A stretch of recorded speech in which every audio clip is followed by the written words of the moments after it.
রাজ্যে বর্তমানে এখন সিভিক ভলেন্টিয়ার নিয়োগ করায় রাজ্যে কিন্তু পুলিশের ঘাটতি কিন্তু অনেকটাই কমে গেছে, ঠিক আছে। তো আগে কিন্তু পুলিশের ঘাটতি প্রচুর ছিল, এই যে সিভিক ভলেন্টিয়ার নিয়োগ করছে রাজ্য সরকার, পুলিশের অভাব কিন্তু মিটে যাচ্ছে। কিন্তু বন্ধুরা রাজ্যে কিন্তু পুলিশের অভাব প্রচুর, কিন্তু রাজ্য সরকার ইচ্ছে মতো কিন্তু সিভিকদের নিয়োগ করা হচ্ছে। এই রাজ্য সরকার সিভিকদের নিয়োগ করার ফলে পুলিশের নিয়োগ কিন্তু অনেকটাই কমে গেছে, ঠিক আছে। আশা করি আপনারা সকলেই এখন বর্তমান পরিস্থিতি জানেন, পুলিশের কিন্তু নিয়োগ অনেকটা কিন্তু বর্তমানে কমে গেছে। সিভিক ভলেন্টিয়ার নিয়োগ করছে রাজ্য সরকার। সিভিক ভলেন্টিয়ার বেতন বর্তমানে 8 থেকে 10-এর মতো, একজন কনস্টেবল পদে যদি নিয়োগ করে রাজ্য সরকার পার্মানেন্ট, তাহলে কিন্তু 25 থেকে 30-এর মতো কিন্তু স্যালারি দিতে হয়। রাজ্য সরকার প্রচুর চালাক আছে এখানে কিন্তু রাজ্য সরকারের বেনিফিট।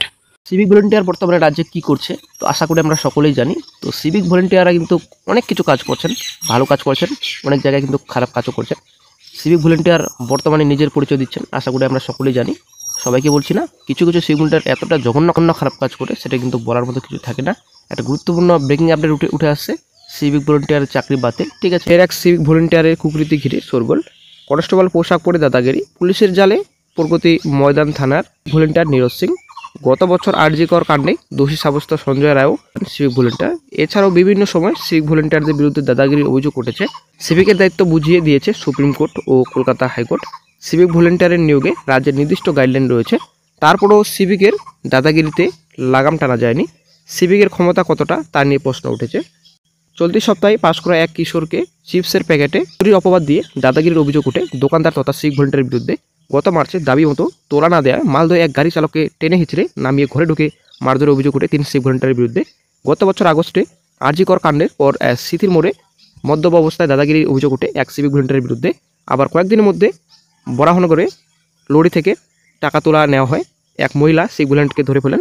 তিনি এই সরব হতে কান্নাকাটি শুরু করে দেন সিভিক ভলেন্টিয়ার এবং কান ধরে উঠে বস করে রাজ্যের বিভিন্ন প্রান্তে সিভিক ভলেন্টিয়ারের বিরুদ্ধে নানা সময় দাদাগিরির অভিযোগ উঠে আসছে। বর্তমানে আরজিকর কাণ্ডের সময় সিভিক নিয়ে সুপ্রিম কোর্টে একাধিক প্রশ্ন উঠেছিল, শীর্ষ আদালত জানতে চেয়েছিল সিভিক ভলেন্টিয়ারের নিয়োগের পদ্ধতি কী, নিয়োগে যোগ্যতার মাপকাঠি কী, মাস শেষে সিভিকদের বেতন হয় কীভাবে, কোন প্রতিষ্ঠানে তাদের নিয়োগ করা হচ্ছে।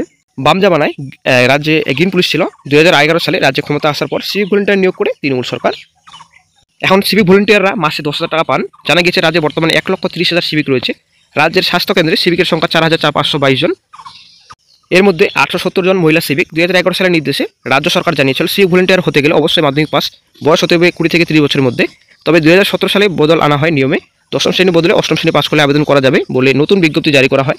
সিভিক ভলেন্টিয়ার নিয়োগে রাজ্যের বিভিন্ন নির্দিষ্ট একটা গাইডলাইন রয়েছে, যেখানে বলা হয়েছে সিভিক ভলেন্টিয়ারকে স্থানীয় থানার বাসিন্দা হতে হবে, কোনো ক্রিমিনাল ব্যাকগ্রাউন্ড থাকা যাবে না। সিভিক নিয়োগে রয়েছে আলাদা কমিটি, সেই কমিটিতে রয়েছেন DG, IGP, police commissioner, police super. আবার হাইকোর্টের নির্দেশ, আইনশৃঙ্খলা কাজে সিভিক ভলেন্টিয়ারদের ব্যবহার করা যাবে না। ট্রাফিক সামলাতে পুলিশকে সহযোগিতা, উৎসবে ভিড় সামাল দিতে ব্যবহার করা যাবে সিভিকদের, নির্দেশ দেয় আদালত। তবে পুলিশের অনেক শীর্ষকর্তাই স্বীকার করেন বর্তমানে রাজ্যের পুলিশ ব্যবস্থার মূল স্তব হয়ে গিয়েছে বর্তমানে সিভিক বাহিনী। সিভিকের বিরুদ্ধে বারবার দাদাগিরির অভিযোগ নিয়ে প্রাক্তন পুলিশ কর্তা অরিন্দম আচার্য বলেন, প্রশাসন যে নির্দেশ দিচ্ছে এক শ্রেণী পুলিশ তা গুরুত্ব দিচ্ছে না। বিজেপি নেতা সজল ঘোষের আবার বক্তব্য, পোশাকটা ওই কনস্টেবল ভাড়া খাটাচ্ছে কিনা সেটাও দেখতে হবে। সিভিক ব্যাপারটাই আনসিভিক।